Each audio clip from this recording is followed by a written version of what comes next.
హైదరాబాద్లో every year గ్రాండ్గా నిర్వహిస్తున్న నుమాయిష్ సందడి మళ్ళీ మొదలైంది. నాంపల్లి ఎగ్జిబిషన్ గ్రౌండ్స్లో 83rd ఎడిషన్ ఆఫ్ నుమాయిష్ని మన కొత్త ముఖ్యమంత్రి రేవంత్ రెడ్డి గారు ప్రారంభించారు. ఎవ్రీ ఇయర్ ఇంత గ్రాండ్గా నిర్వహించే నుమాయిష్ చరిత్ర విషయానికి వస్తే, ఈ నుమాయిష్ని ఉస్మానియా గ్రాడ్యుయేట్స్ మొదటిసారి 1938లో నాంపల్లి పబ్లిక్ గార్డెన్స్లో 10 days పాటు నిర్వహించారు. ఆ తర్వాత 1946లో నాంపల్లి ఎగ్జిబిషన్ గ్రౌండ్స్కి షిఫ్ట్ చేశారు వెన్యూ. 1947లో దేశానికి స్వాతంత్రం రావడం, ఆ తర్వాత 1948లో హైదరాబాద్ సంస్థానం ఇండియన్ యూనియన్లో విలీనం కావడంతో ఒక 2 years నుమాయిష్ని సెలబ్రేట్ చేయలేదు. తిరిగి 1949లో నాంపల్లి ఎగ్జిబిషన్ గ్రౌండ్స్లో నుమాయిష్ రీస్టార్ట్ అయింది. అప్పుడు నుమాయిష్ని ఆల్ ఇండియా ఇండస్ట్రియల్ ఎగ్జిబిషన్గా మార్చారు. సో ఈ మన నుమాయిష్కి దేశ విదేశాల్లో ఎంతో ప్రాముఖ్యత ఉంది. ఔత్సాహిక పారిశ్రామికవేత్తలు తయారు చేసిన ఉత్పత్తులకు విస్తృత ప్రచారం లభించడం సహా వాటి విక్రయాలకు సైతం ఈ ఈవెంట్ కేంద్రంగా నిలుస్తుంది.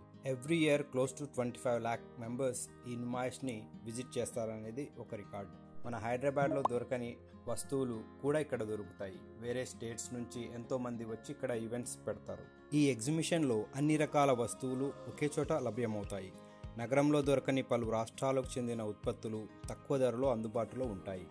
కాశ్మీర్ నుంచి కన్యాకుమారి వరకు లభించే దుస్తులు, మంచాలు, కిచెన్ సామాగ్రి, కాశ్మీరీ డ్రై ఫ్రూట్స్, ఎలక్ట్రానిక్ వస్తువులు, కొత్త తరహా ఫర్నిచర్స్, మల్టీపర్సన్ ఉపకరణాలు అందుబాటులో ఉంటాయి.